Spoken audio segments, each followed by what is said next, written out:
Boa tarde a todos, em respeito a todo mundo que já está aqui com a gente, né? Então, nós vamos dar início à nossa terceira palestra do Fórum da Qualidade. O Fórum da Qualidade é um evento que está sendo promovido pela Quali. A Quali é um software de sistema, mas eu brinco com o Fê que a gente deixou de ser um software há muito tempo, quando a gente começou a disseminar qualidade e não só ser um software. E aqui hoje a gente vai estar conversando sobre onde começa o sucesso do cliente. Antes, eu quero dar um spoilerzinho de quem não acompanhou a primeira palestra. A gente falou sobre como vender qualidade. Foi bem bacana. Dani Camarim e Omar esteve com a gente. Na segunda, acreditações. Dick e Ona Palk no mesmo palco aqui discutindo sobre muita coisa de valor, né? A Gi está aqui para contribuir com a gente. A doutora Cláudia conduziu. Passamos tudo no YouTube da Quali Brasil. Então, quem precisar assistir, o pessoal já saiu falando, eu preciso passar isso aqui para meus colaboradores. Então, a gente vai ter lá no nosso canal, tá ok? E agora eu quero chamar aqui no palco a Bruna Dolce, Maria Gabriela de Luca e Adriana Bettiolo. Uma salva de palmas para elas. Sejam muito bem-vindas.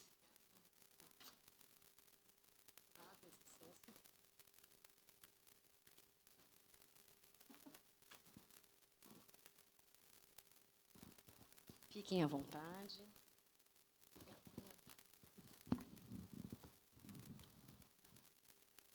Boa tarde, pessoal. É um prazer estar aqui para a gente conversar sobre qualidade, um tema que para quem me conhece sabe que eu amo tanto. Tá. E eu tenho o prazer de ter aqui comigo duas queridas que, além de serem minhas amigas, né, são profissionais maravilhosas. Então, tenho certeza que esse bate-papo aqui vai ser incrível, tá? Bom, então, só para apresentar aqui, queria que cada uma se apresentasse um pouquinho também. Então, meu nome é Bruna, eu sou médica, patologista clínica, tenho um Research Trainee pela Clínica Mayo, em Rochester, atuo hoje com a SBPC, né? Então, podcast da SBPC, convido a todos também para ouvirem, Papo de Laboratório, coordenadora do Comitê da Qualidade, presidente regional do interior de São Paulo, sou membro da CALC, membro do PALC, como auditora externa também, e atualmente atuo no Analisa Brasil como diretora de qualidade e de pré-analítico. Convido aqui as minhas amigas para se apresentarem também, darem um oi.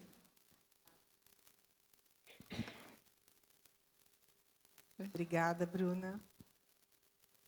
Estou muito feliz de estar aqui, né, participando com você. Como você disse, somos amigos pessoais e profissionais.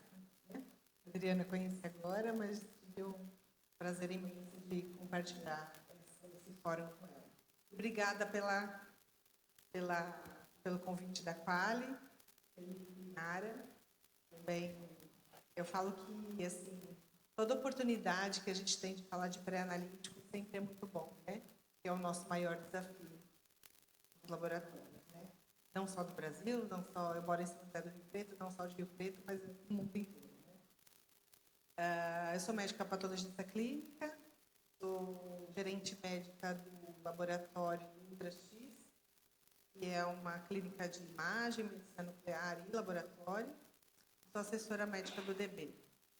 Eu estou na SBPC também como vice-coordenadora do Comitê de Inteligência Artificial, que é uma área que a gente tem muito a crescer ainda, né, nos laboratórios. E eu sou editora do LTO, não sei se vocês conhecem, o LTO, Lab Testes Online, que é um site da SBPC onde a gente fala sobre exames. Né? Sobre exames, sobre doenças. Convido também vocês para darem uma olhada lá. Boa tarde a todos que nos acompanham aqui nessa tarde. Quero agradecer a Nara e o Felipe, a Quali, pelo convite, pela oportunidade de estar aqui com vocês. Dizer que é uma honra estar ao lado da doutora Bruna, da doutora Maria Gabriela.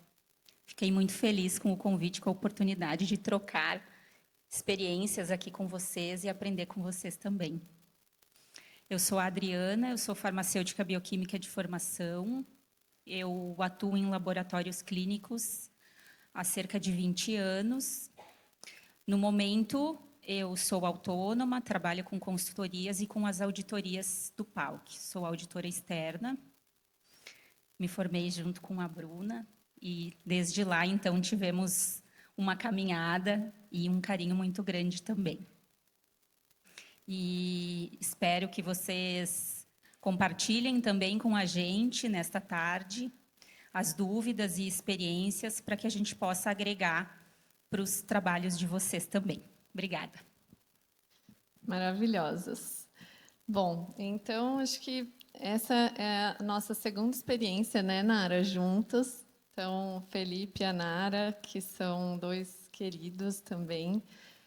Então, ano passado, a gente fez esse fórum online, que foi muito bacana, né? E a gente está tendo a oportunidade de fazer esse novo fórum aqui, hoje, né?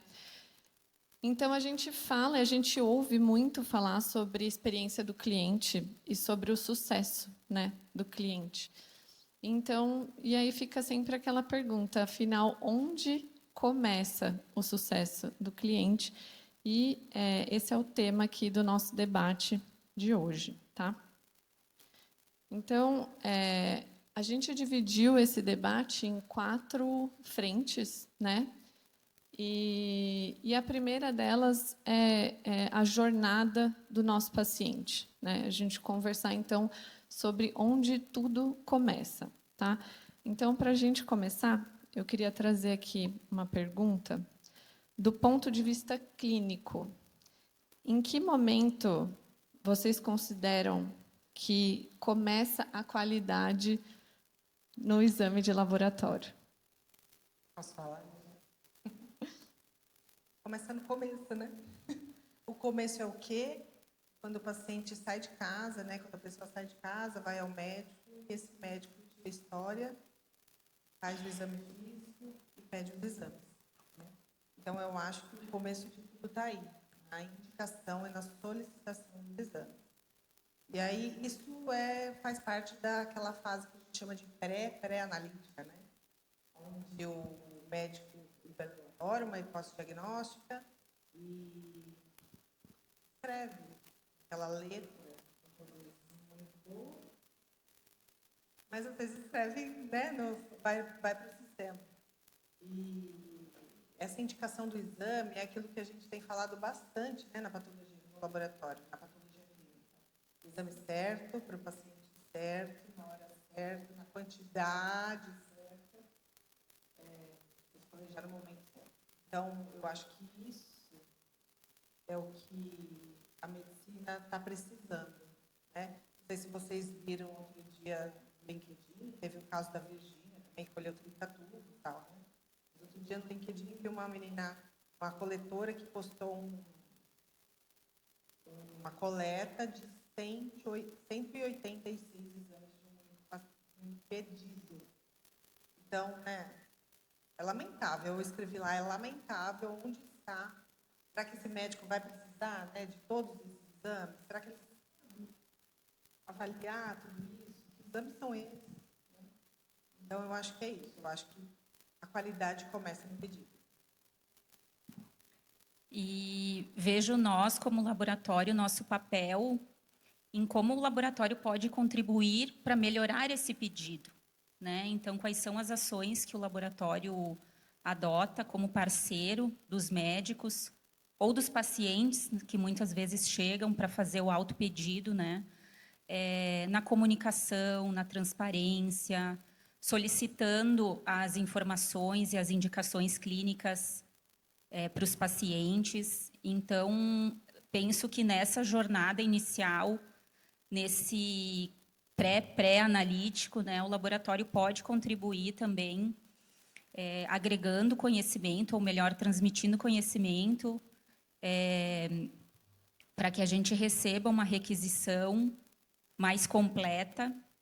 Hoje, já em alguns locais, a gente consegue evidenciar as requisições eletrônicas, então é possível reduzir erros de cadastro, de exame incorreto, mas pensando também nessa jornada clínica, quais são as perguntas base que o laboratório adota para questionar o paciente que vão auxiliar em toda a cadeia do exame, né, até o resultado. Vão auxiliar tanto no cadastro quanto na posterior análise, que vai auxiliar quem está executando esse exame na liberação também. É sempre importante, né, a gente lembrar que quando a gente fala de erro em laboratório, a maioria das pessoas pensam direto na fase analítica, né?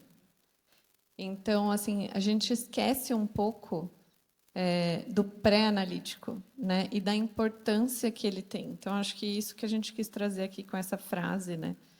Porque se começa errado, o resultado, todo o resto pode ser feito de forma perfeita, né? Mas ainda assim a gente vai ter um resultado que a gente não consegue confiar e que a gente pode utilizar, inclusive, de uma forma errônea para os nossos pacientes, né? E é sempre importante a gente lembrar, 70% dos erros num laboratório estão onde? Na fase pré-analítica, né? Então, toda essa fase, né, da pré-análise do nosso solicitante, fazendo o pedido correto, fazendo a solicitação adequada para o paciente adequado, né? Lá no laboratório, a recepcionista cadastrando o exame correto, na coleta, a gente coletando da forma adequada, né, seguindo a ordem dos tubos, com a identificação positiva do paciente. Então, a gente sabe de todas essas questões, né? E aí eu fico me perguntando, assim, será que a gente tem ideia de quantas barreiras a gente tem hoje em dia, né, no laboratório para evitar que os erros atinjam o nosso paciente? Será que a gente já chegou a mapear isso? Será que a gente tem conhecimento disso? E assim, cada vez mais, né, eu sou da qualidade, o pessoal sabe que eu falo bastante isso, né? A qualidade, ela não pode estar só na salinha da qualidade, né? A qualidade, ela é um dever e uma obrigação de todo mundo que está dentro do laboratório. Por isso que a qualidade, ela é um jogo que se joga junto, né? Não dá para só a qualidade fazer qualidade, né? Então, eu sempre falo também que são os 3 P's, né? Eu acho que isso que envolve a qualidade e toda a relação com o laboratório. Então, primeiro a gente precisa saber qual é o nosso propósito, que é o que a Gabi trouxe, né? Então, o nosso propósito dentro do laboratório é o quê?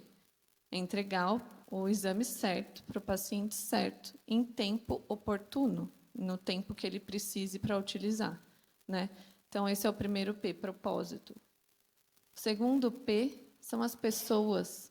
A gente não faz nada se a gente não tiver as pessoas do nosso lado, né? E o terceiro P, os processos, né? Então, os processos bem adequados, né? Acho que fazendo o fechamento. Posso só falar uma coisa? Tem uma aula, eu começo a aula assim, perguntando para a plateia, né, os participantes.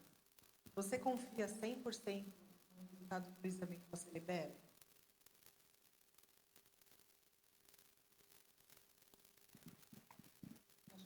É sobre isso, né?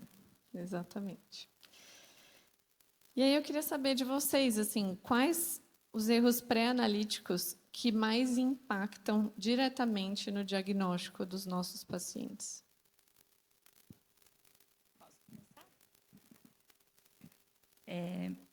Bom, a fase pré-analítica, como a Bruna já comentou, né, ela é a fase onde a gente encontra o maior número de erros, e ela é uma fase tão complexa, especialmente porque nós temos variáveis de preparo, variáveis do próprio cadastro, da coleta, então tempo de garroteamento, ordem dos tubos. E então escolher algumas dessas, né, para a gente poderia falar sobre várias, né, mas eu entendo que a correta identificação do paciente é o primeiro pilar, né, a primeira barreira que a gente vai ter para evitar uma cadeia de erros. E hemólise também temos como um dos erros que mais acontecem, né?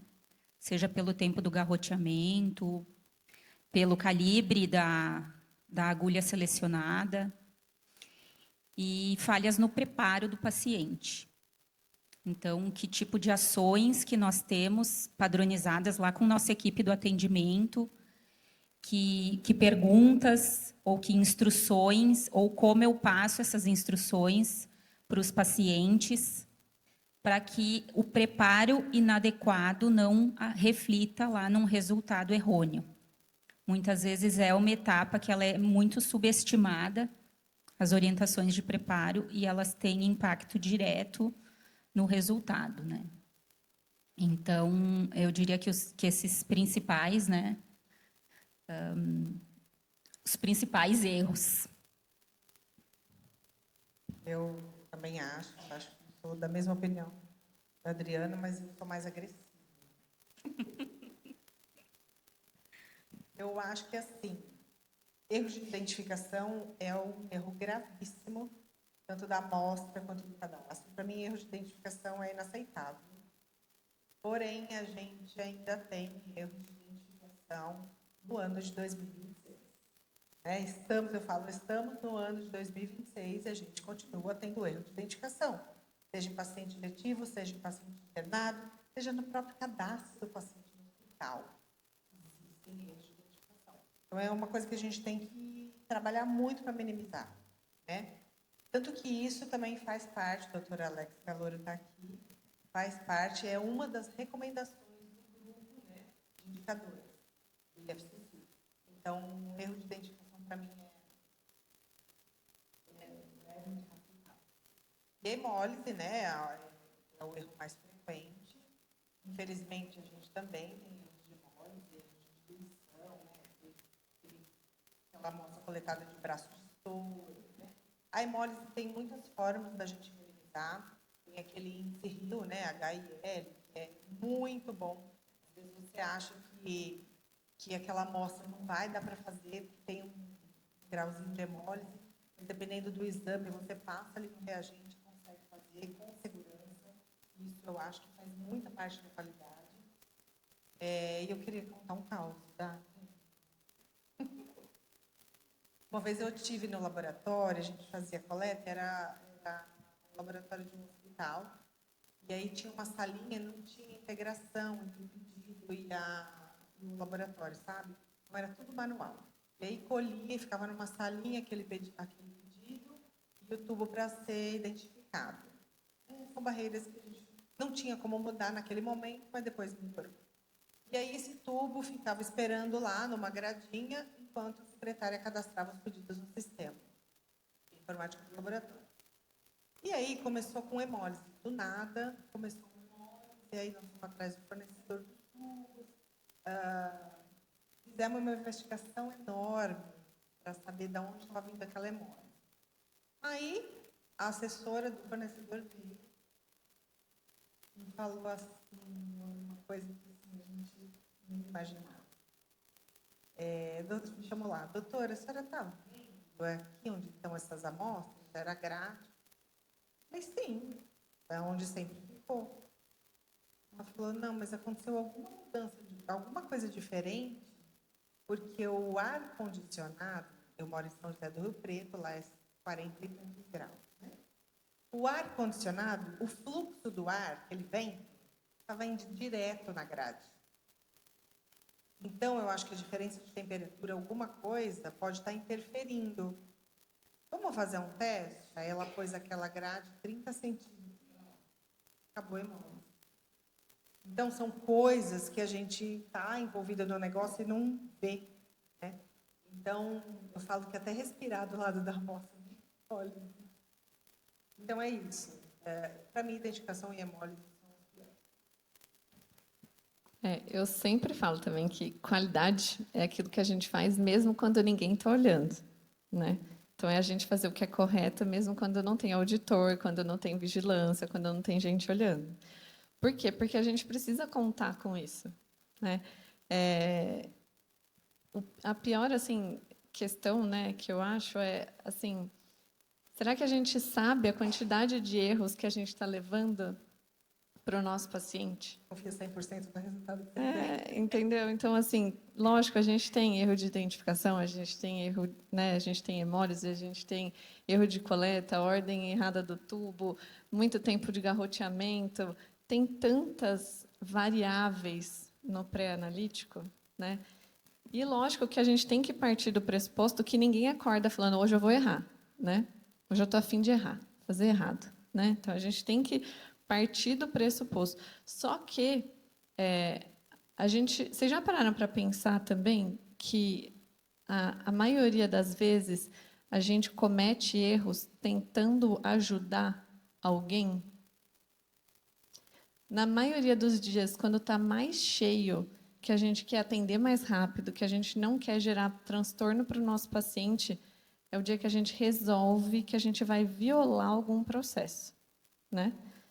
Então, assim, hoje eu não vou registrar agora, tá muito cheio, então eu vou coletar, deixar a grade aqui, depois a gente registra tudo, né? Então, a gente precisa pensar nisso, né? Se o laboratório não consegue resistir, se os processos do laboratório não conseguem resistir a um dia cheio no laboratório, seus processos não estão bons, né? Então, é isso. A gente precisa estar 100% atento. Tem que ter assim, um pouco de cunho investigativo mesmo, para a gente ir atrás das questões que a gente está exposto no pré-analítico, né? Então, eu também sempre falo assim, que o pré-analítico ele não é ele não é tanto um problema de processos e pessoas, ele é mais um problema cultural, né? Porque se a gente não envolve as pessoas no entendimento do porquê que aquele processo não pode ser violado, especialmente no dia que é tumultuado, nada funciona, porque a pessoa ela pode violar e a gente nunca vai saber. Então esse é o pior tipo de erro para mim. É o erro que a gente não consegue mapear. E pior, é o erro que gera um resultado plausível, né? É um erro que talvez era para dar um resultado alterado e deu normal. E a gente libera, né? Então, nessa onda, né, eu queria saber de vocês, se vocês já vivenciaram casos em que a falha na coleta ou preparo mudou completamente a conduta médica. Tem algum. Vou contar um que não foi exatamente um erro. Eu tinha recém-chegado no hospital que eu trabalhava lá em né, faz todos os tipos de transplante. E aí tinha um paciente internado, transplantado de rim, há 1 ano, e internado fazia uns 30 dias porque ele tinha umas lesões cutâneas. E ninguém sabia o que era. Na verdade, tinha feito uns exames e tinha crescido bactéria. Me chamaram para ver aquele caso, fui lá na enfermaria, né, examinei o paciente, e aí realmente tinha aquelas lesões cutâneas, eram feridas nos membros, principalmente nos membros superiores, um pouco nos inferiores também, mas ferida. E aí eu falei, gente, vamos colher isso, né, de novo. E colhi o material, já fiz o esfregaço na hora lá, 2 ou 3 lâminas, não lembro, mas eu colhi e não colhi cultura nenhuma, só lâminas. Então, cheguei no laboratório, corei, deu mesmo decorado, uma corei GRAM e outra corei por Zilnews, né, para ver BK. O paciente estava sendo tratado, não tinha melhora, estava tratando com vancomicina, altos níveis de antibiótico. Quando eu corei, depois eu vi que tinha BK. Então, era uma tuberculose cutânea. Então, assim, isso que eu falo, né? A indicação do exame é o que faz a diferença no nosso diagnóstico. Então, ter os médicos ali junto com a gente sempre é muito bom. Esse foi um caso, não foi um erro, né, do laboratório, mas um exame que não foi sensível para fazer aquele tipo de diagnóstico. Então, eu acho que esse caso ele elucida muita coisa para nós. O laboratório não erra, mas pode orientar o médico a o que ele tem que pesquisar. tem vários tipos de potássio, cálcio ionizado. Mas deixa para a Adriana dar um comentário. Justamente vou comentar a respeito, então, do potássio, né, que é um exemplo clássico que a gente utiliza nos treinamentos, porque um potássio falsamente elevado vai levar a um tratamento, né, uma possível internação em regime de UTI, e muitas vezes esse potássio elevado, ele é uma contaminação lá do tubo de coleta. Então, a importância de seguir a recomendação de ordem dos tubos. E aí eu queria conectar com o que a Bruna falou sobre as pessoas entenderem o porquê. E em relação ao segmento da ordem correta, a gente vê ainda muita resistência dos coletores, mas eles não entendem o impacto da violação dessa regra, né? E a partir do momento que a gente fala, mas você sabe por que precisa seguir a ordem correta, né? E uma vez eu escutei uma resposta assim: ah, mas eu preciso coletar o hemograma primeiro, porque senão a amostra coagula e vai dar recoleta. Mas aí você sabe que se tiver uma contaminação desse potássio, o equipamento analítico ele não vai saber que o potássio é o do anticoagulante lá do tubo, né? Ele vai fazer a dosagem e aí a gente vai liberar um resultado errado que vai comprometer uma conduta clínica. Então, acho que esse é um exemplo que é importante também a gente transmitir essa informação para a equipe de coleta, eles entenderem o risco que tem as atividades de violar as regras, né? Eu vejo muito que dentro de trabalhar com a qualidade e trazer as pessoas, levar a cultura da qualidade para as pessoas é mostrando o porquê, né? Se vocês violarem essa regra, esse requisito, quais são as consequências e são consequências críticas para os pacientes, né? Perfeito. Eu também tenho um caso da mãe de uma amiga minha, que inclusive ela é patologista, essa minha amiga é patologista clínica, uma contemporânea minha da Unicamp, e eu lembro assim que a mãe dela fazia o exame de urina e sempre dava traços de sangue, né?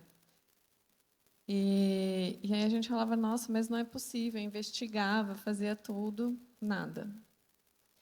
E aí falava assim, nossa, mas ela está fazendo tudo, né, coleta correta e etc, tal. Não, tudo certo, filha de patologista, trabalhava em laboratório.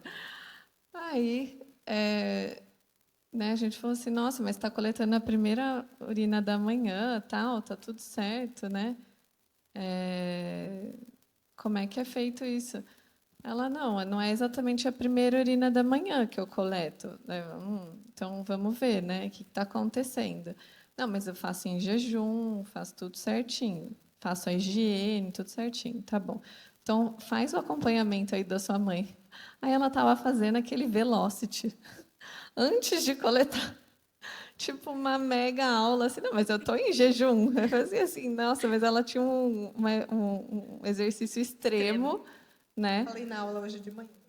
E assim, as pessoas não pensam, e era o preparo do paciente, né? Então, assim, a gente pergunta para ela, está em jejum? Tomou medicação?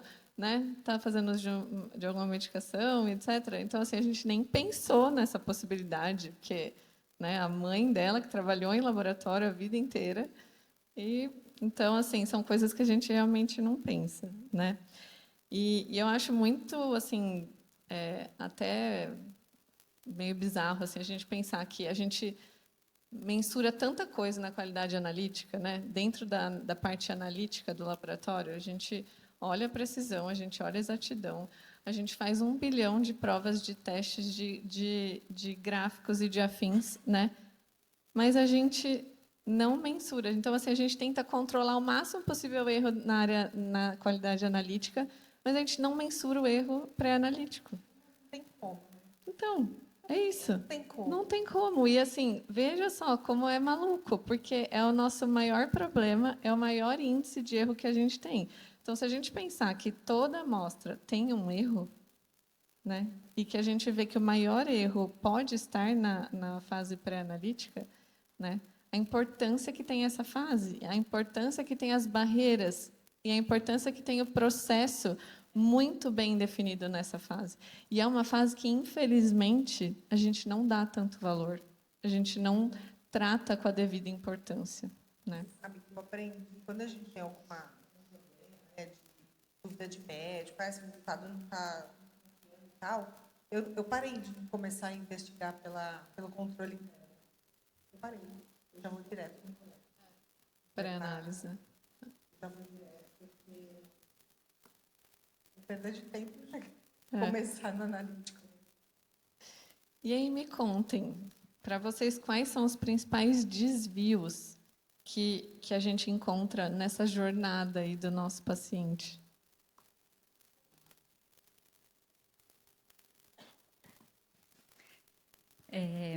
Desafios enquanto equipe. A pergunta em relação à equipe dos profissionais de laboratório, né? Eu acho que a gente tem um desafio grande com a conscientização das equipes,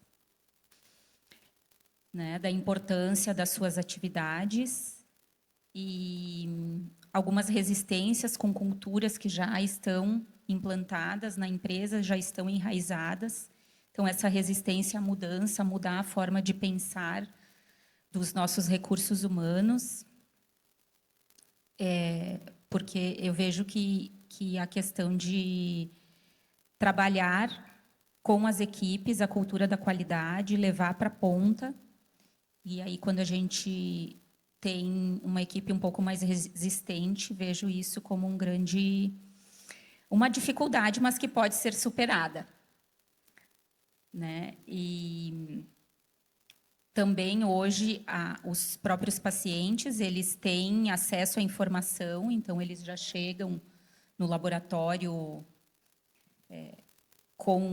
querendo uma agilidade no atendimento, e muitas vezes a gente precisa, né, seguir os protocolos e nem sempre a gente vai poder entregar aquela agilidade que ele está esperando, né? Então, dentro do possível, nós vamos fazer, mas em certas circunstâncias ou certos tipos de exames que determinam alguns preparos específicos, a gente não pode violar essa barreira, né? Então, também ter uma comunicação transparente com o cliente para que ele entenda a necessidade, quais seriam esse risco, né, de violar essa indicação. Eu estou rindo porque eu tenho um caso ótimo disso. Tem um paciente, às vezes, que chega bravo, né, querendo ser atendido primeiro que o outro. Eu falo, calma, eu vou lá, né, falo, não, mas não adianta o senhor vir assim com pressa, querer colher rápido, porque seu exame vai dar alterado. Calma, senta aqui um pouquinho, tem que esperar uns 5 minutinhos até passar esse estresse todo, não falo assim, né? Mas vamos esperar, nenhum exame a gente pode fazer pós-exercício, né, como você falou agora. Então, vamos sentar. Se o senhor tiver assim, seu exame vai dar alterado, aumenta tudo, né? Leucócito aumenta lá, sai da periferia do vaso e vai para dentro da agulha. Então, eu sempre falo isso. Calma, senta um pouquinho, nenhum exame dá certo se o senhor estiver nervoso. Então, vamos esperar um pouquinho. Fica a dica. Fica a dica. Agora, gente, me fala uma coisa. O paciente, ele percebe quando tem qualidade no pré-analítico ou ele só percebe quando alguma coisa dá errado? O que você acha? O que vocês acham? Eu acho que, assim, posso falar? Eu acho que depende muito. Se for uma pessoa, né, que é da área da saúde, que está participando do GPLab, que está no fórum, pode perceber, sim. Mas uma pessoa leiga, eu acho que é difícil, porque eles têm muita dúvida, né? Chega paciente para a gente, por exemplo, a gente faz lá o Dia Mundial do Rim e a gente conversa com muitas pessoas nesse dia, né? Então, você vê que o paciente não toma, muitas vezes, a pessoa não toma o seu remédio lá de controle de pressão, de glicose, de glicemia, para ir colher exame. E aí acaba passando mal, né? Porque não tomou e ele acha que isso é cultural, né? Ele acha que o jejum é um jejum absoluto de água, de remédio, né? De uso contínuo, e não é.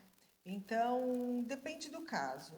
O paciente vê muito, eu acho, né? Falando aí de jornada de paciente, experiência, eu acho que o paciente vê muito como que ele é tratado na recepção, como ele é tratado na coleta, e ele quer se a coleta não ficou roxa, né? Se a punção não deixou o braço dele roxo, se não fez hematoma, e também o prazo de entrega do resultado. Eu acho que é isso que ele vê. Ele não tem noção, os pacientes, as pessoas não têm noção do que acontece lá para dentro, né?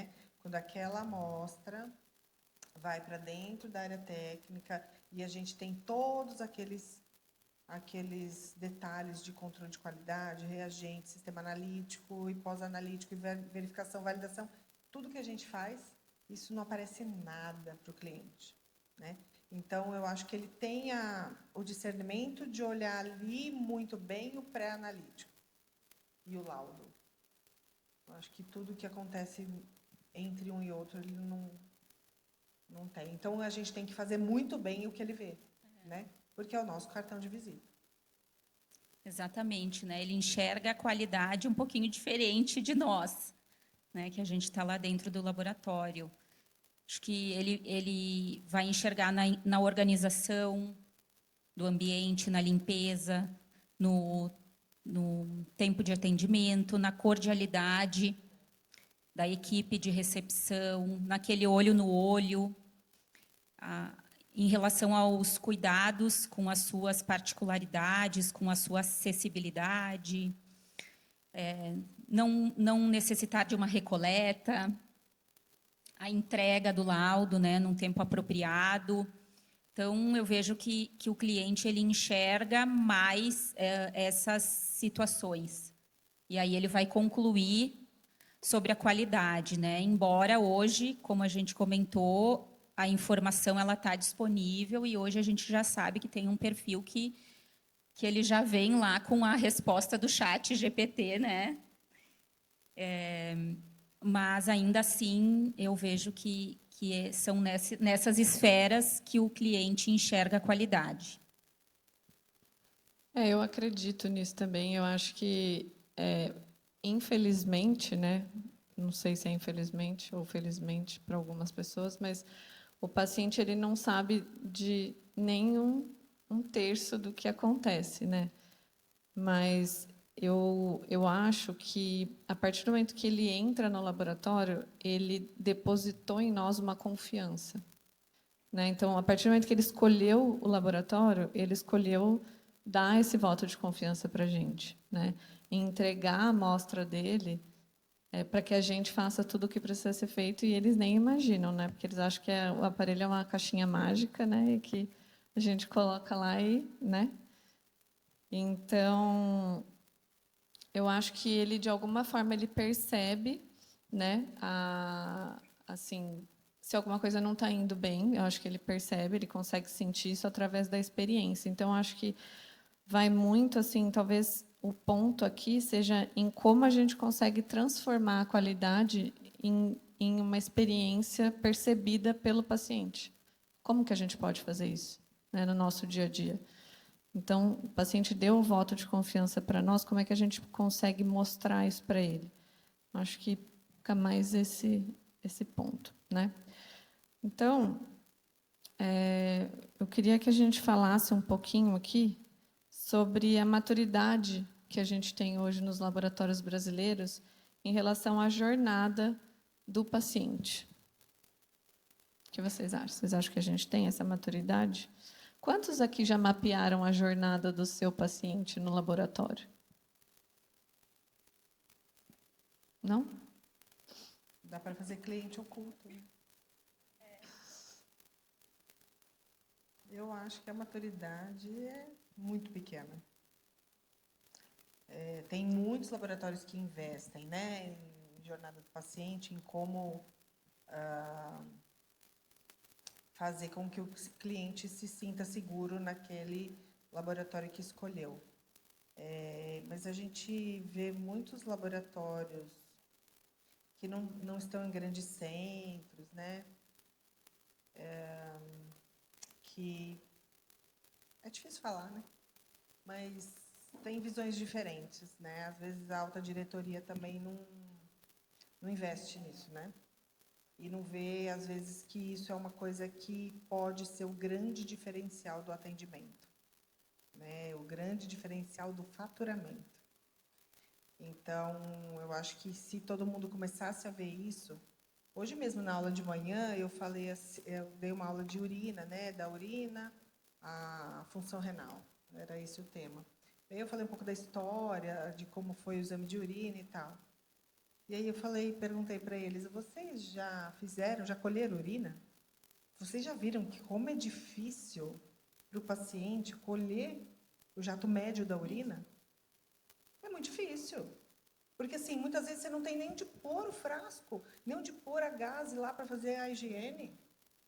Então, isso faz parte da jornada do paciente. Às vezes você colhe a urina e não tem lugar para pôr, põe em cima do lixo. Entendeu? Então, assim, eu acho que fazer cliente oculto é muito bom. E você, como cliente mesmo, dá o braço lá, dá o sangue, né? E coletar um exame e ver como as pessoas te tratam. Isso eu acho que é um diferencial muito grande. Por isso que eu falo que é muito difícil falar da maturidade. Tem alguns laboratórios, né, que realmente visam isso e sabem que isso vai ser o grande diferencial lá no final das contas, e tem outros que não estão vendo. E é aí, por isso que a gente está aqui, né? A gente tem que incentivar isso. Eu concordo também. Eu vejo que tem uma diferença muito grande entre diferentes laboratórios. A gente encontra laboratórios muito maduros e outros ainda que não chegaram ainda nesse entendimento, né? Mas vejo que a gente tem uma caminhada importante pela frente. Com a chegada da nova RDC, entendo que isso vai forçar os laboratórios a mapear processos, a implantar indicadores.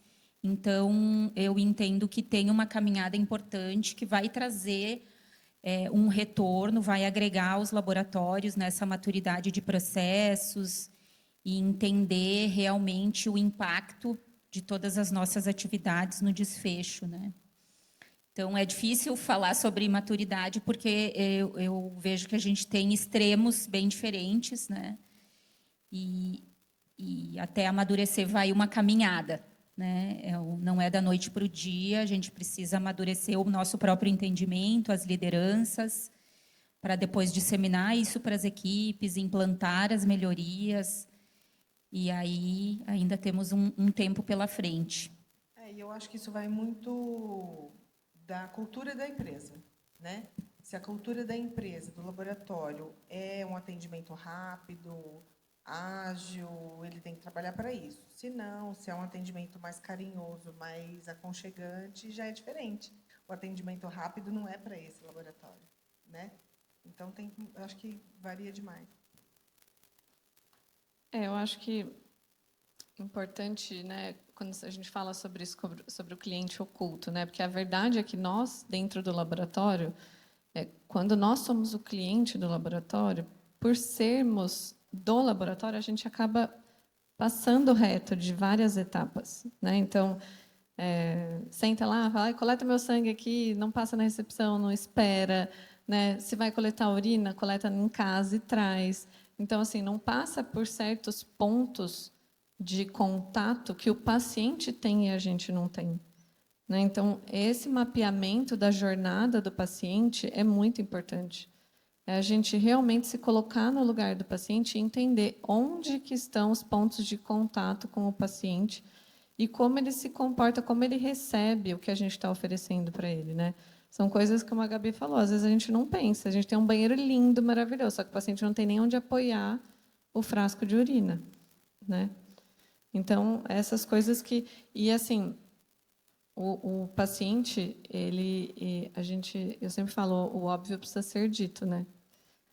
A gente nunca sabe o que se passa na cabeça do paciente também. Então, muito importante a gente mapear.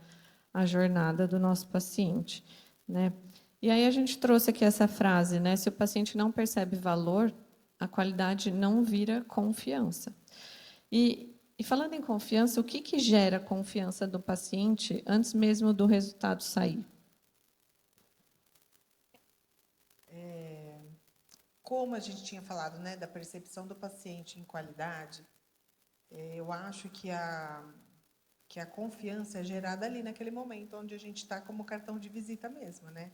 Então, o atendimento cordial ali da recepção, uma orientação correta, bem feita, né? Porque, na maioria das vezes, gente, o médico não sabe orientar.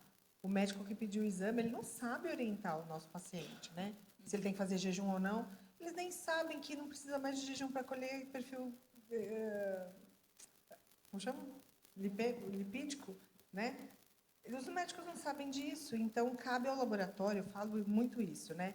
Nós somos detentores da informação que a gente conhece e nós conhecemos muito bem. São muitos detalhes, né? E a gente tem que multiplicar isso. Tem que, a cada dúvida, a cada dificuldade de paciente, de médico, explicar e fazer com que ele entenda o nosso lado também, né? Então, eu acho que muito é disso, a cordialidade ali no momento do atendimento, na coleta, principalmente, né, acolher aquele paciente, porque a gente nunca sabe o que aquela pessoa está passando, né? A gente não sabe se ele está ali porque ele tem exame de rotina, porque, na verdade, a hipótese diagnóstica lá que está escrito no pedido não chega para nós, né? Então, você nunca sabe se ele está colhendo exame de rotina, se ele está investigando alguma coisa grave, né? Então, tem muita gente que não está ali. Fazer exame não é legal, né? Ninguém está, eu acho, pelo menos, que ninguém quer colher sangue, né? Ninguém quer fazer exame, só quando precisa mesmo. Tanto que quando o paciente vai embora, né? Quando eu vou despedir, eu falo, até a próxima. Aí eu falo, não, até quando o senhor precisar, né? De novo. Então, porque não é legal mesmo. Então, eu acho que é isso. A cordialidade, principalmente, tem uma coletora lá do laboratório que fala assim, para todos os pacientes. Eu gosto de ser tratada, eu gosto de tratar como eu gosto de ser tratada, em todo finalzinho de coleta. E assim, ela ganha todos os clientes, né? A Helena é demais. É isso mesmo, né? O paciente ele quer ser visto, quer ser acolhido, e isso já vai ser transmitido como confiança para ele, né? E eu quero trazer uma frase que eu escutei hoje de manhã aqui no fórum, que o Omar falou. Ele disse como a informação do laboratório ela está fácil para o cliente, no site do laboratório, no Instagram do laboratório.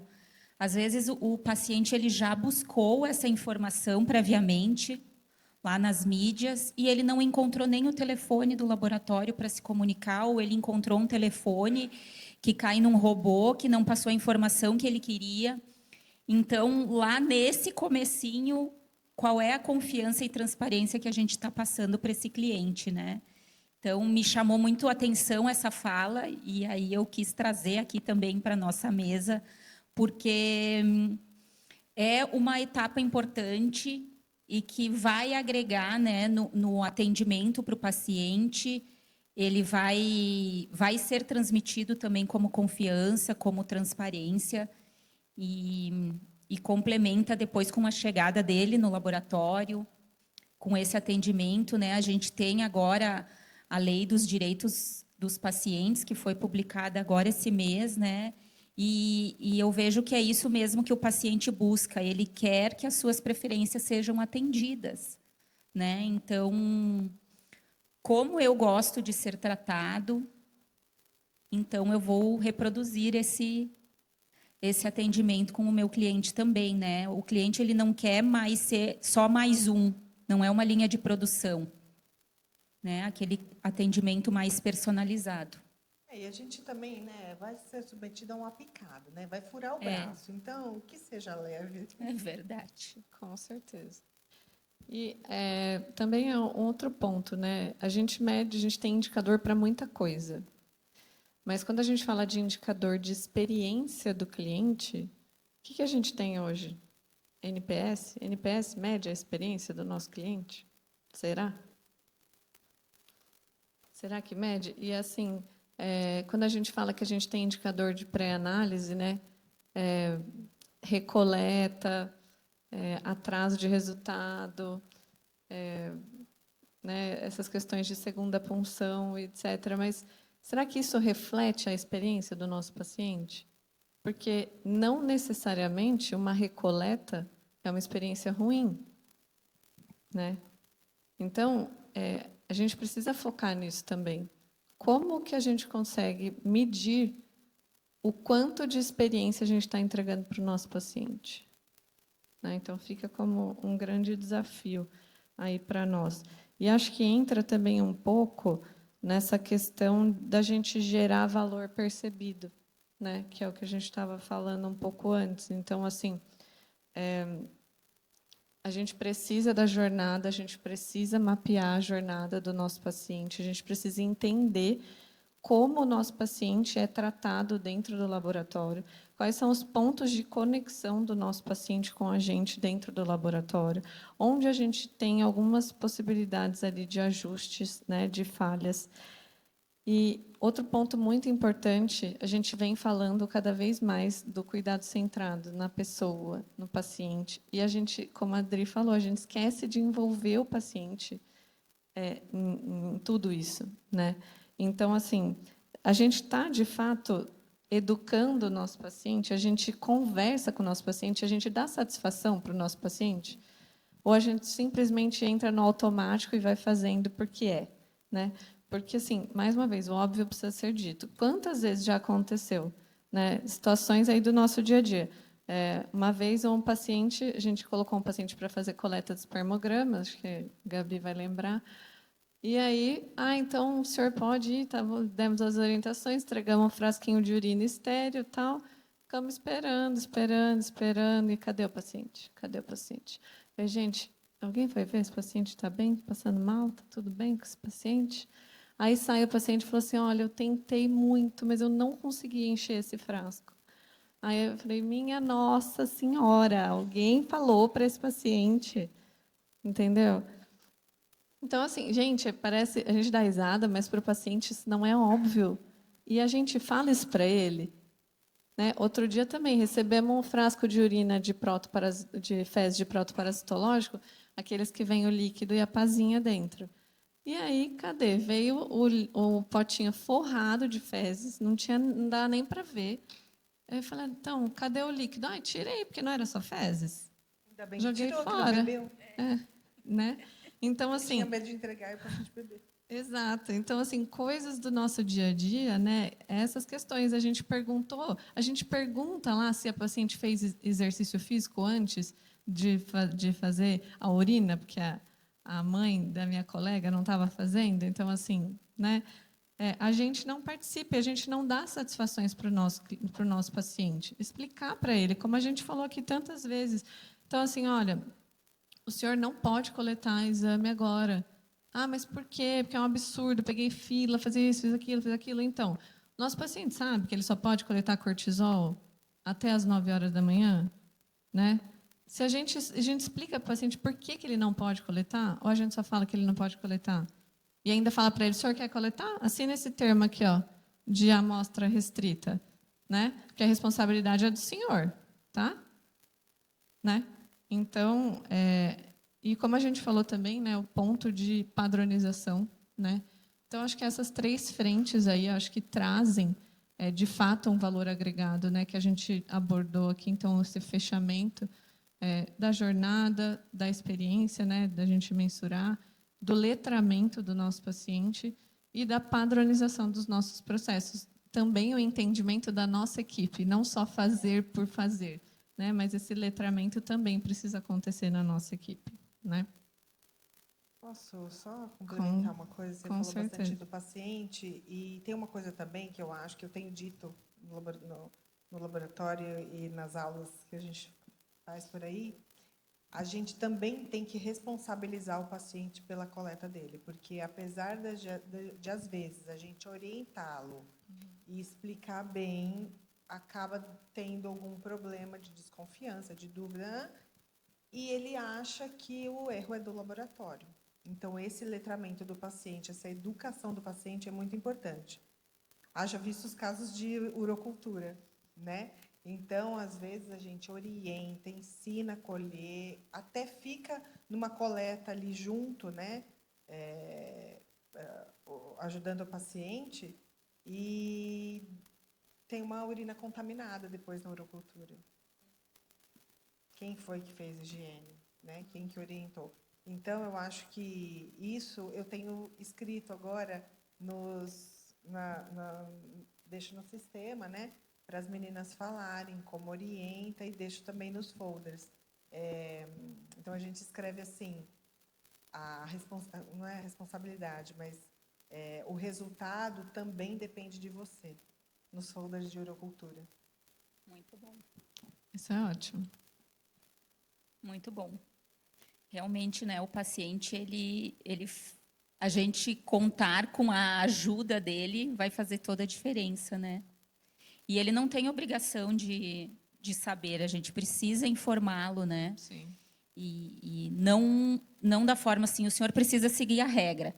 E ponto final, né? E O essa importante frase- é explicar. explicar. Então, Exatamente. essa frase é legal, a gente coloca em todos os exames de urina, né? Então, quando tem urina de 24 horas, que também depende só Muito dele, legal. a coleta, né? É legal fazer isso também. Perfeito.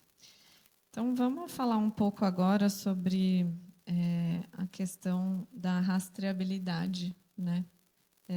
O laboratório consegue rastrear e agir sobre falhas ao longo de toda a jornada do nosso paciente? Não, né? Difícil, né? Você confia 100% no exame? Eu acho que a rastreabilidade é um ponto muito, assim, excepcional, né? Na jornada do paciente e na vida do laboratório, né?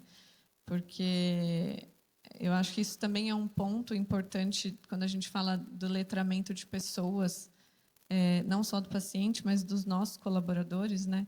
Do entendimento que eles também precisam ter da rastreabilidade, a importância que tem a rastreabilidade de tudo, né? Então, a gente que é da qualidade, a gente fala, né? Se não tem registro, não existe. Se não registrou, não fez. Aí as meninas Cadê eu a sempre evidência? falam, cadê a evidência? Se não tem, não fez. E a rastreabilidade é muito isso, né? Se a gente não registra, se a gente não documenta, se a gente não pega todas as etapas do nosso paciente e do nosso paciente significa a amostra dele, né? Porque ele vai embora, mas fica a amostra, né? Então, se a gente não tem esse caminho muito bem documentado, fica muito difícil da gente tomar qualquer atitude, ação dentro do laboratório, né? Então, vamos agora para o próximo bloco, a gente falar sobre erro pré-analítico. A pimentinha. É falha de processo ou é falha de cultura? Difícil também, hein, Bruna? Acho que é uma combinação dos dois, né? A gente precisa ter o processo bem desenhado, bem mapeado, mas nada vai acontecer se culturalmente as pessoas elas não estão engajadas e não entendem o seu papel, o propósito. Então, para mim, as duas coisas precisam andar juntas para que a gente consiga melhorar ali a prestação dos serviços. Eu concordo também. Eu acho que uma coisa anda junto com a outra. E o processo tem que estar bem estabelecido e bem multiplicado, né? Não adianta a gente ter o processo escrito lá engavetado. E aí entra a cultura, né? Então, todo mundo tem que falar a mesma língua, todo mundo tem que estar treinado. Então, as duas coisas andam juntas mesmo. E a cultura da empresa tem que estar muito bem também estabelecida e que todos saibam, porque às vezes a cultura da empresa só fica para a alta direção. E aí o coletor, a secretária, quem cadastra o exame, não sabe qual é o objetivo daquela empresa, missão, visão, valores, né? Também fazem parte da cultura. Então, é tudo junto. Eu acho que eu acho que faz, né, sentido, mas eu acho que a cultura ela vem primeiro, né? Porque eu acho que se a gente não tem uma cultura bem estabelecida, as pessoas não entendem o porquê de fazer aquele processo. Então aí não seguem o processo. Então não adianta a gente ter um processo super bem descrito no POP, né? Maravilhoso o POP nosso, né? E aí chega lá para conversar com as pessoas que estão ali na ponta e aí não sabem. E eu acho que um outro ponto também que traz muito a cultura, que eu acho que faz a diferença, é a conexão entre os setores, né? E eu acho que isso muda o jogo. Porque quando as meninas sabem que eu sempre falo a história da batata quente, né? Elas já estão cansadas de ouvir eu falar batata quente. Quem jogou batata quente aqui na infância sabe como é que é a batata quente, né? O certo é você passar a batata na mão do coleguinha. Mas a gente passa nada, a gente quer jogar logo ela correndo, joga pê na batata quente para o outro lado, joga no colo, faz o que for. E no dia a dia do laboratório, a gente acaba fazendo isso, né? Porque se não tem essa conexão com o setor, o próximo setor, né? A gente faz isso com a batata quente. E a batata quente é um contra o outro. O laboratório não pode ser assim. Não pode ser o time da coleta, o time da recepção, o time do transporte, o time da triagem. Não dá para ser. Porque o paciente também não quer saber. Ele quer saber do resultado certo para o paciente certo no tempo oportuno. E isso é uma responsabilidade de todos, né? Então a gente precisa parar com essa história de jogar batata quente, né? E eu acho que o maior problema é a hora que está naquela batata quente, quente, quente, quente, quente, parou bem na hora que alguém penou a batata quente, né? Aí a culpa é de quem? É de quem jogou ou de quem não pegou? Quem que está fora? Né? Então, os piores momentos são os de transição de um setor para o outro. Vocês já pararam para pensar nisso? São os piores. Né? Que às vezes um setor roda super redondinho, eu faço o meu, eu fiz o meu. A minha parte eu fiz. E o paciente quer saber se você fez a sua parte? Ele não está nem aí se você fez a sua parte. Né? É aí que eu acho que entra a cultura, o propósito, né? Da gente entender que nós somos um time. Né? É o limbo, né? Fica aquele limbo.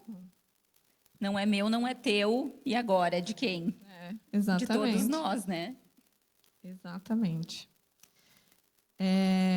Então, aí, assim, né, é nessa questão da maturidade aí que a gente vem falando, né, dessa questão do erro, das falhas, que a gente já entendeu que existem e estarão sempre presentes na nossa rotina, no nosso dia a dia, né, e que, infelizmente, a gente não consegue necessariamente mensurar, né, como que a gente pode transformar esse erro em melhoria contínua?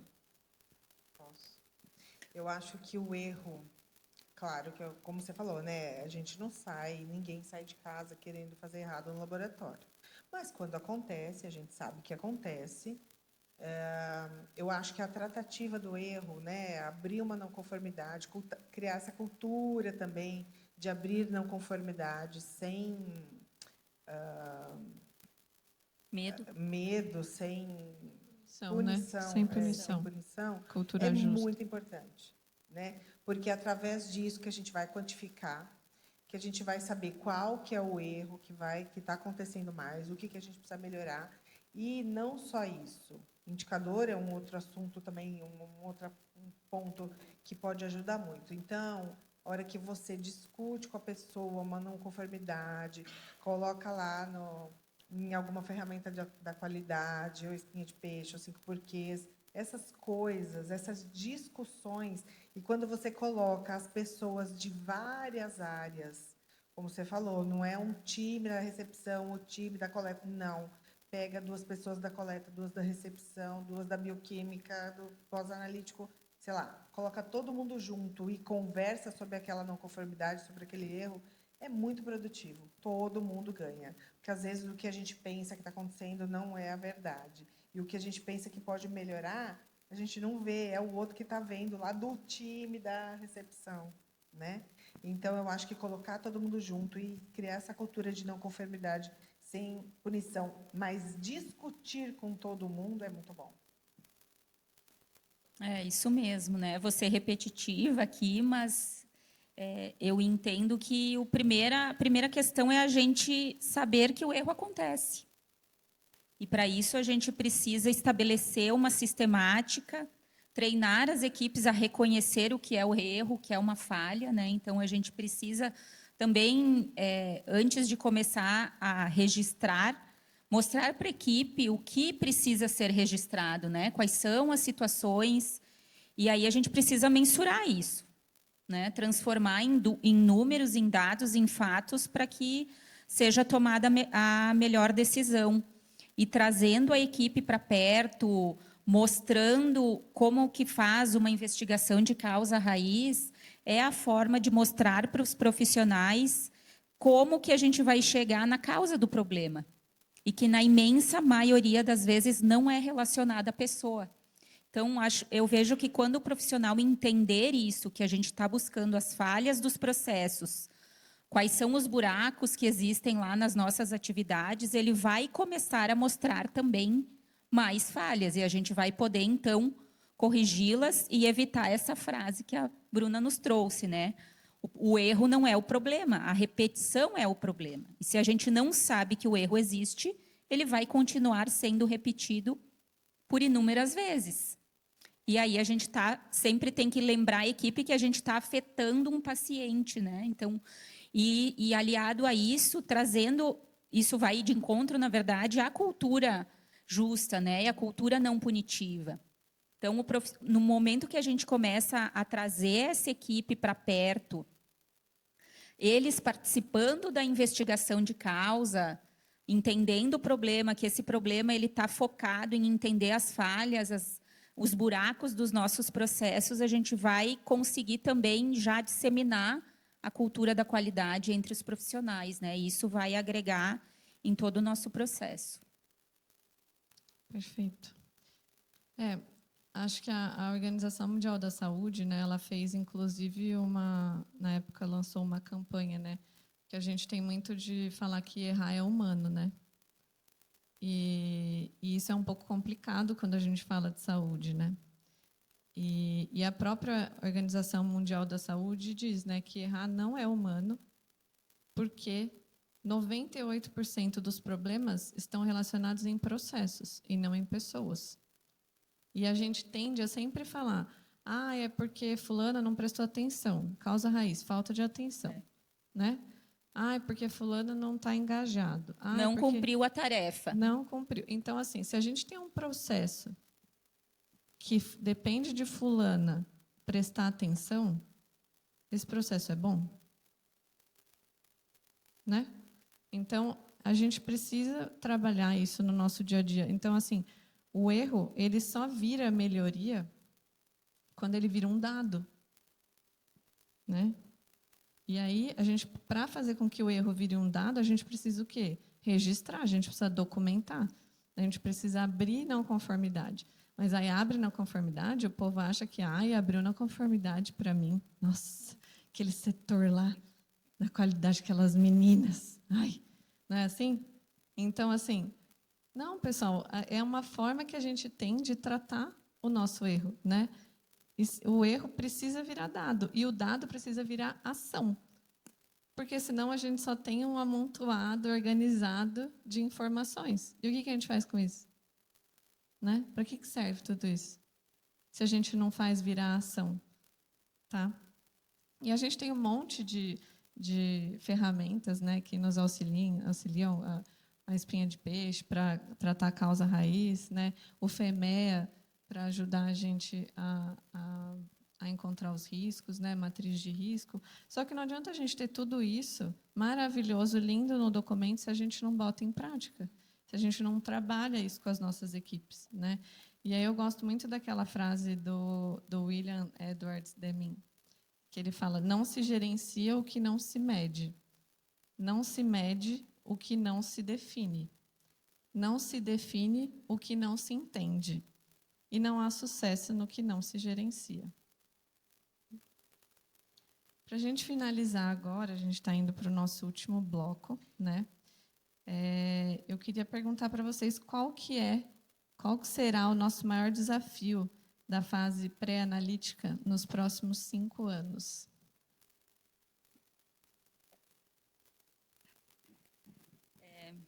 Bom, a gente estava discutindo, né, essas questões previamente e chegamos num consenso que não é um desafio só para a área da saúde, né, mas um desafio para todos os serviços, que é a gestão de pessoas, né, e os treinamentos nas habilidades comportamentais. A gente está na era da inteligência artificial e hoje o atendimento ele tende, né, tem um caminho grande para a robotização, o que é muito bom, é excelente, mas o nosso olho no olho, o nosso acolhimento, aquele atendimento presencial. Então, eu vejo que esse é um desafio bem grande, a gente trazer de volta esse olho no olho, né? essa interação direta com o paciente e trabalhar isso com as equipes, com as novas gerações que já nasceram nessa era informatizada, né? Automatizada. Então, penso que temos um desafio. Hoje eu penso isso, amanhã não sei, né? Porque muda tudo tão rápido. Então, aguardemos os próximos cenários, né? Os próximos capítulos. Eu acho também que o nosso desafio maior é recursos humanos. Mesmo porque a gente sabe que os nossos repasses financeiros estão cada vez menores, né? E a disponibilidade, né, de recursos é finita, né? E, sendo assim, eu acho que o nosso cartão de visitas deveria ser mais bem remunerado, né? Porque é o que aparece. E os laboratórios, muitas vezes, não estão fazendo isso, mas preferem robotizar. Eu vi outro dia no Instagram até um moço que postou como é a coleta de sangue nos Estados Unidos. Então, assim, ele chega, faz um check-in e ele pode esperar no carro ser chamado. Não tem uma recepcionista, não tem ninguém que fale, dê alguma informação sobre o exame que ele precisa fazer. E ele tem a opção de esperar no carro até ele receber uma mensagem dizendo que ele pode ir para a sala de coleta. Olha que diferença, né? Nós somos brasileiras. Eu acho que se acontecer isso aqui, eu não sei se vai ser legal, né? A gente precisa do olho no olho, a gente precisa do calor humano. Então, essa automatização, até que ponto não vai estar acontecendo daqui a 5 anos aqui, né? Porque tem vários pontos, né? Quando a gente fala de recursos humanos, a gente fala também, lá na nossa cidade, a gente sabe que isso é bem complicado, né? As pessoas estão querendo sair da área da saúde por falta, né, de uma remuneração melhor. Tem muita gente de laboratório que está indo para a estética, né? Então, isso tudo, eu não sei como é que vai estar daqui a 5 anos. Será que a gente vai ter cursos de técnicos de laboratório? Não sei, né? Então, eu acho que realmente a parte de recursos humanos, eu acho que vai ser mais difícil nesses próximos 5 anos.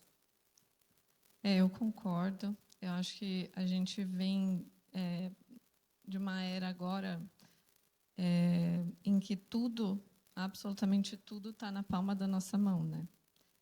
E então existe assim, a própria experiência do nosso paciente hoje é muito diferente, né? Há pouco tempo atrás, O paciente ele não esperava vendo celular, ele esperava lendo revista, né? Ele olhava, ele percebia o ambiente. Então, a percepção de demora, de espera dele era muito diferente, né? Até a própria, eu acho que a palavra para mim é conexão, assim. Eu acho que a conexão com as pessoas está muito difícil, né? E a gente vê a dificuldade da gente interagir com as pessoas hoje em dia, né? De contratar pessoas, de fazer com que as pessoas vistam a camisa, de trazer a cultura para as pessoas, porque tem essa questão da conexão. Porque hoje em dia, assim, eu estou com vontade de comer McDonald's, eu entro aqui, eu peço e o McDonald's vem até mim. Eu quero comprar um produto X que vende não sei aonde, eu entro na internet, eu compro. Eu quero saber como que faz o exame de tal coisa, eu entro no Google, eu entro no ChatGPT. Então, eu resolvo a minha vida, não preciso de pessoas, né? Então, essa questão da conexão é um grande problema. Então, a gente precisa entender como que a gente se conecta tanto com o nosso paciente como com os nossos colaboradores. E acho que esse é o nosso maior desafio, né? Como a gente se conectar? Porque antes, a gente servir, a gente ter um ambiente super bonito era uma experiência legal para o paciente, né? Você ter um ambiente acolhedor, você ter uma coletadora usando um jaleco de bichinho para uma criança, e talvez hoje não seja mais essa percepção. Talvez para ele a percepção seja uma coleta rápida. Uma coleta que ele entra, faz a coleta e vai embora, e quanto menos ele olhar para nós, melhor para ele. Eu não sei qual é a expectativa do nosso cliente hoje. Então, é isso que a gente precisa entender, para a gente se conectar com a expectativa dele, né? Por quê? Porque a conexão do laboratório é no pré-analítico com o paciente. O paciente raramente tem conexão com o resto do laboratório, a não ser que a gente precise entrar em contato com ele por qualquer motivo para falar sobre recoleta ou sobre algum resultado crítico, etc. Mas, do contrário, né, o que ele conhece do laboratório é o pré-analítico. Como ação, eu recomendaria que os profissionais responsáveis pelo laboratório conversassem com as suas equipes, separando elas em pequenas funções. Por exemplo, na recepção, eu vou conversar com os meus colaboradores do atendimento e perguntar para eles: você entende o seu papel na atividade que executa? Qual que é a tua responsabilidade? Né? E minimamente esperar que eles respondam, ou se eles não souberem, a gente transmitir essa informação, cadastrar o paciente certo, garantir que esse paciente esteja no preparo adequado.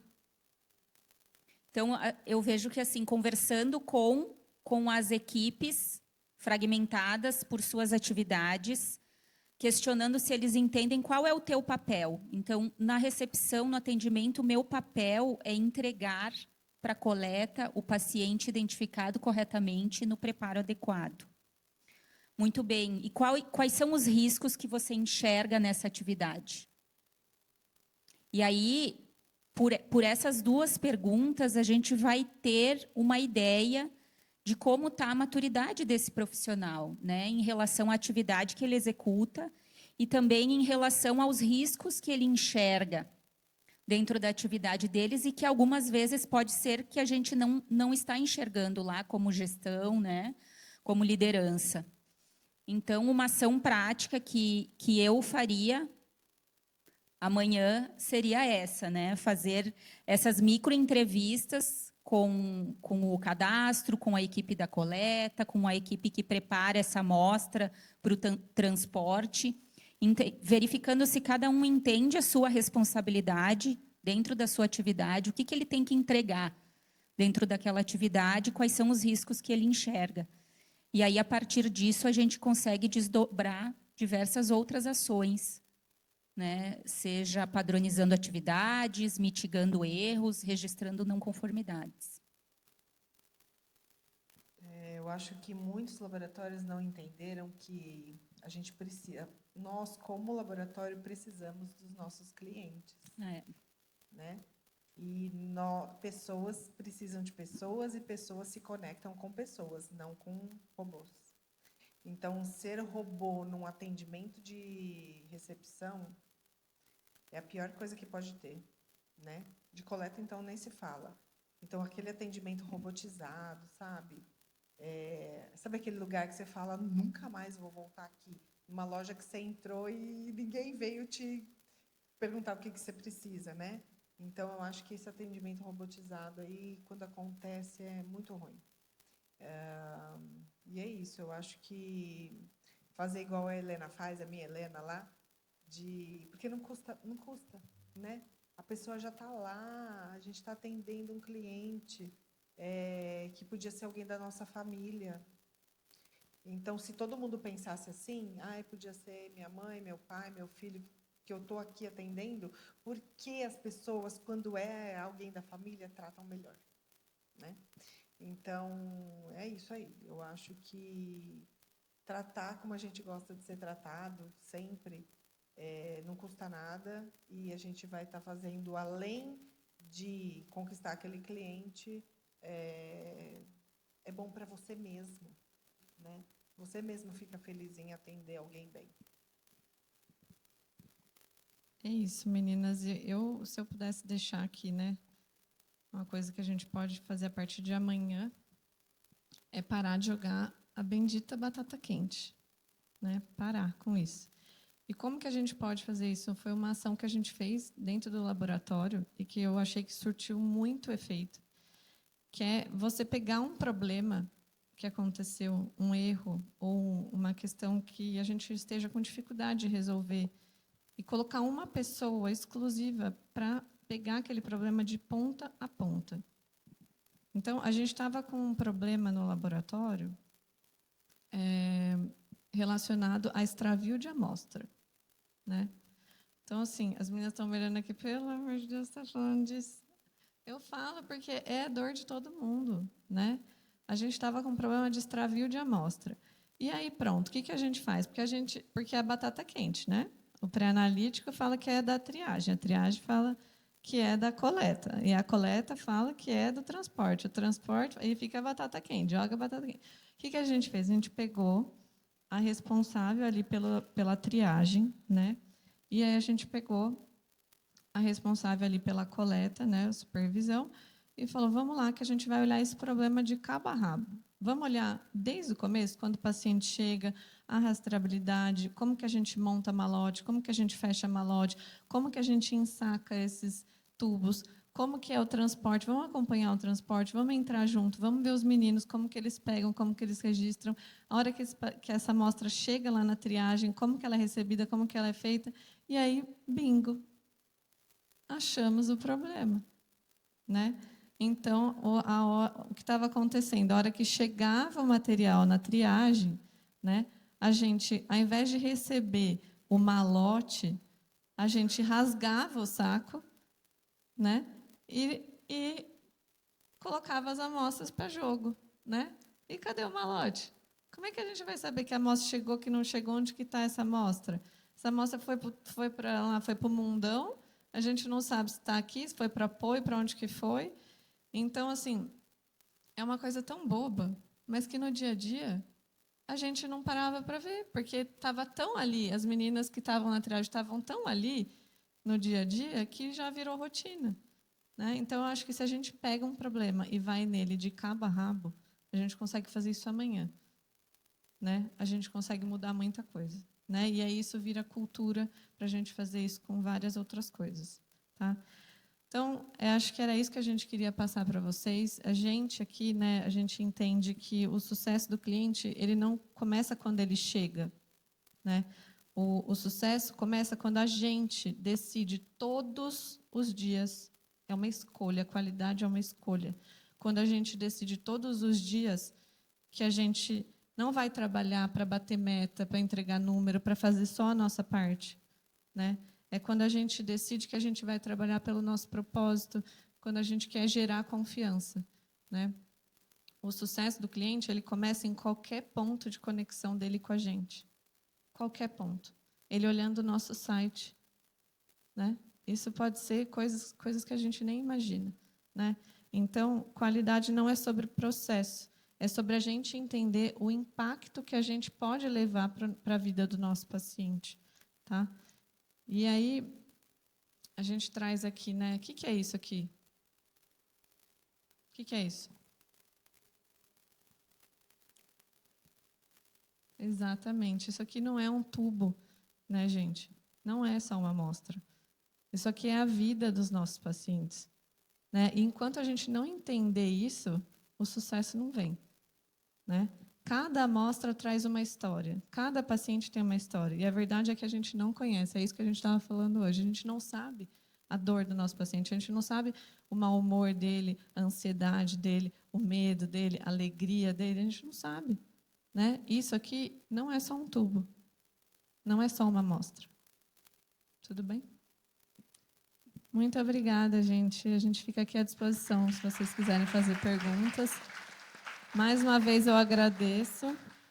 Agradeço muito a Nário, ao Felipe, pela super oportunidade de a gente estar aqui. Agradeço as minhas queridíssimas colegas, amigas queridas. E a vocês que estiveram aqui, né, nos ouvindo. Então, muito obrigada. Pessoal, a gente está aberto a perguntas, né? Então a gente não vai se estender, mas as 2 primeiras perguntas ganham até um brinde. Então, alguém quer, por favor?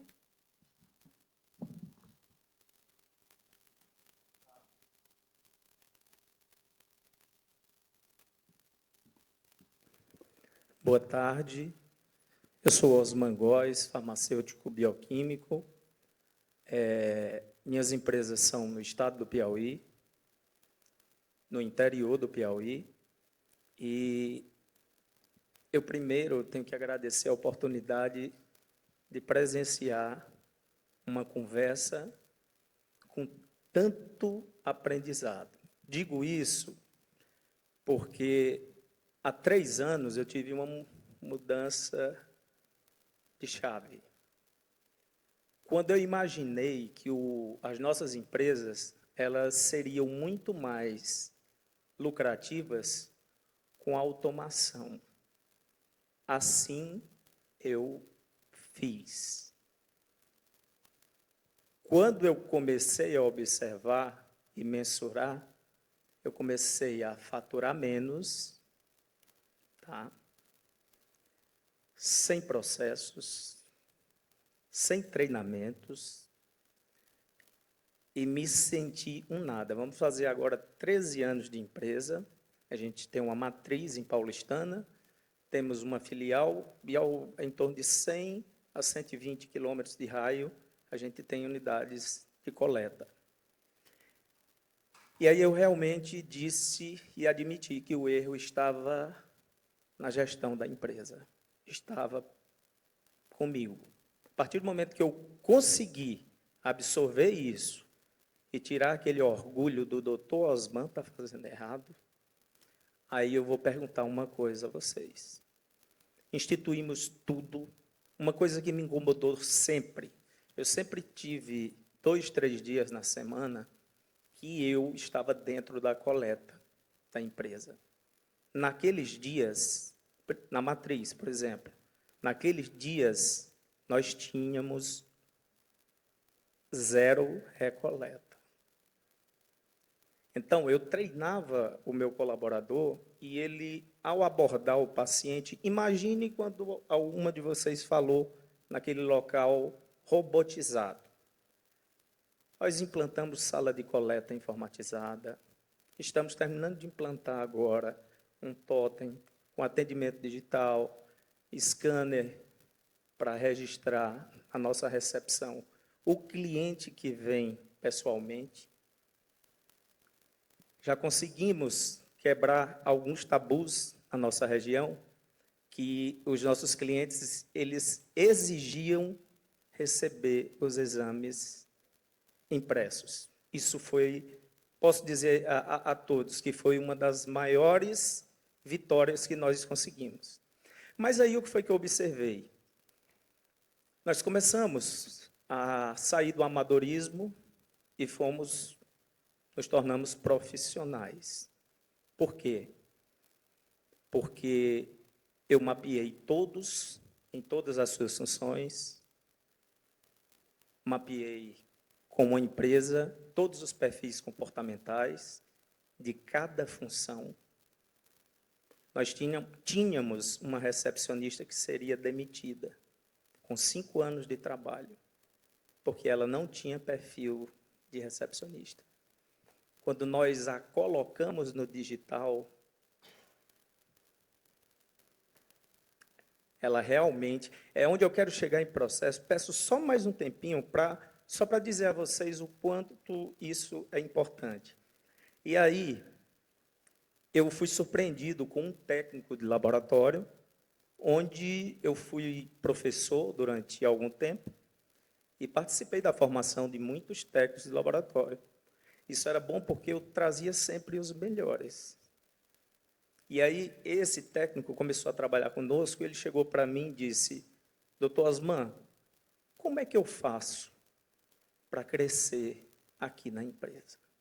Cara, isso é um tapa na cara para quem não está preparado.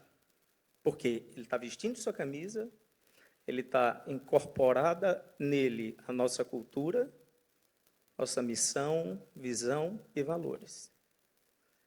A partir daquele dia, eu comecei a observar que o cliente, a gente não tem uma máxima, não me recordo qual, onde algumas empresas adotam o sistema de que sempre o cliente está certo.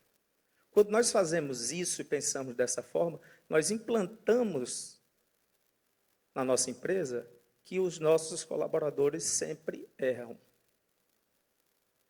Daí, os treinamentos nos trouxeram muita confiança. Primeiro, quando havia recoleta, eu não sabia qual flebotonista, coletor, coletador tinha falhado.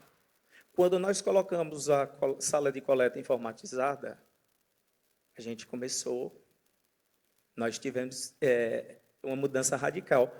De 6 coletadores, tivemos que trocar, substituir 5. Agora, o que é que acontece?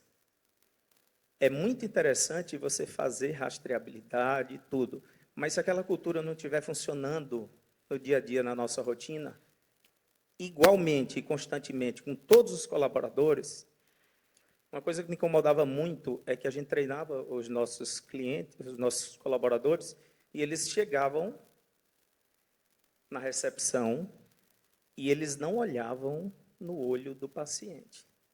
Senhor fulano, primeiro, bom dia, boa tarde, eu sou fulano de tal, responsável pela coleta dos exames de sangue do senhor. O senhor pode me acompanhar? A partir disso, eu vou só dizer a vocês, resumindo, em 6 meses, eu consegui aumentar o faturamento da empresa em 50%. Só que eu falei tudo isso, mas a gente precisa mensurar, por mais que eu coloque o meu biomédico, o meu farmacêutico bioquímico, responsável da área técnica, para que faça um acompanhamento das inconsistências de resultados. Ele vai ter a nossa rastreabilidade. Isso também nos ajuda quando a gente faz com a gente, para a gente também cobrar do próprio apoio que a gente manda. Mas também tem uma coisa importante. O colaborador, instituímos processos, abrimos regimentos internos, instituímos tudo. Mas o que é a minha dificuldade hoje? Vez por outra, primeira coisa, coletador, flebotomista, que tem uma recoleta no mês, ele não tem meta individual. Então, já começou, eles mesmos já começaram a se preocupar. Mas aí eu pergunto a vocês uma coisa que eu já procurei muito e não sei se é regulamentado. A instalação de câmeras nas salas de coleta é viável? É regulamentado? Porque o que acontece? Quem faz controle interno, controle externo, você faz o controle externo 95%, 100%, 98%. Por quê? As amostras já vêm ali prontinhas, né, para a gente analisar e relatar, e saltar os resultados. Agora, o nosso coletador chega para você e diz, doutor, deve ter sido uma falha, eu não estava bem nesse dia. Eu disse, opa, espera aí, vamos sentar e conversar. Nós implantamos a cultura assim, assim, assim. Mas, doutor, eu não sei o que foi que eu errei. Então, eles até pediram que colocasse câmeras nas salas de coleta. E essa é a minha pergunta a vocês, as doutoras, para saber se isso é viável ou não é viável, se causa algum prejuízo para a empresa. E muito obrigado pela atenção e pelo fórum. Pessoal, o QR Code está aqui na tela, então quem ainda numerou e quiser responder a pergunta, tá?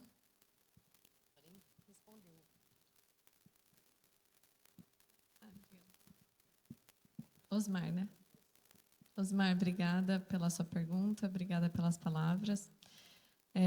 Eu, sinceramente, não sei te dizer, na questão legal, o que eu entendo, tá? Vou te dizer. Eu entendo que sim, que o ambiente pode ser controlado. A gente tem, por exemplo, câmeras. Eu não sei te dizer se as câmeras são... eu não sei se dizer se pode individualmente por box de coleta. Essa é a minha dúvida. No ambiente de coleta, uma câmera e tal, no ambiente, você pode ter. Agora, individualmente, por box de coleta, eu não sei te dizer. Mas, assim, é importante que isso esteja sinalizado, para que as pessoas saibam que aquele ambiente é controlado, né? Que não seja escondida, né, essa câmera. Então, é importante sempre sinalizar que a pessoa está sendo filmada, que aquele ambiente é controlado, né? Mas eu penso, assim, Osmar, que eu acho que a gente precisa criar uma cultura no laboratório em que a gente não precise da câmera. Eu sei que é complexo, porque, como você falou, o próprio colaborador está pedindo para ele saber. Mas eu acho que a gente precisa criar essa cultura da padronização dos processos num ponto em que a pessoa entenda, né? Então, eu acho que isso precisa ser numa educação continuada muito frequente, né? Muito presente. Então, assim, talvez, como você falou, quando você está lá, as coisas fluem melhor, né? Então, talvez, se você não tem a possibilidade de estar lá todo dia, talvez colocar uma pessoa que possa ser a sua figura lá todos os dias e que possa servir como sendo esse auxílio para as pessoas, né? Esse ponto de confiança, de retirada de dúvida e etc. E, assim, eu sempre gostei de fazer, por exemplo, as educações continuadas no laboratório. A gente sempre gostou de fazer muito prática. A pessoal de coleta, eles não entendem muito teoria. Eles preferem viver prática, né? Então, a gente sempre fez, por exemplo, oficinas de treinamento. Então, a gente fazia blocos em que a gente dividia os colaboradores, por exemplo, sei lá, 100 colaboradores, você divide em 10 blocos de 10, e daí você roda as pessoas em oficinas práticas, né? Então, nessas oficinas, a gente fazia de tudo. A gente fazia desde coletas mesmo, deixa eu avaliar como você faz, passava um por um, porque com 10 fica mais próximo, você consegue ver, não tem risco da pessoa estar mexendo no celular, ou estar dormindo, ou estar fazendo outra coisa. Então, ficava todo mundo de pé, olhando, era uma coisa bem prática. E, às vezes, a gente fazia gincanas, brincadeiras, tipo assim, jogo dos 7 erros, colocava uma pessoa coletando de um lado, outra do outro. E aí, quais são os erros que você encontrou em uma, quais que você encontrou em outra? Então, eu acho que eu investiria mais nisso do que pensar em câmera. Espero que eu tenha... Gente, eu preciso dar uma pausa, porque a Adriana tem voo agora, então eu preciso liberar ela para pegar o transfer, senão ela não vai pegar o voo dela. Adri, muito obrigada pela sua presença. A gente termina esse assunto aqui. Obrigada pela sua participação no nosso fórum. Uma salva de palmas para todo mundo. Obrigada. Muito obrigada, gente. Obrigada, Nara, mais uma vez. Doutora Bruna, doutora Maria Gabriela, todos que estiveram aqui presentes, pela participação, pela escuta. Peço desculpas, mas, infelizmente, o voo é um pouquinho diferente do ônibus, que a gente pode sair correndo atrás e abanar para o motorista, né? Então, eu vou pedir licença para vocês e agradecer a participação de todos e espero encontrá-los brevemente em outras oportunidades. Obrigada. Obrigada, Adri.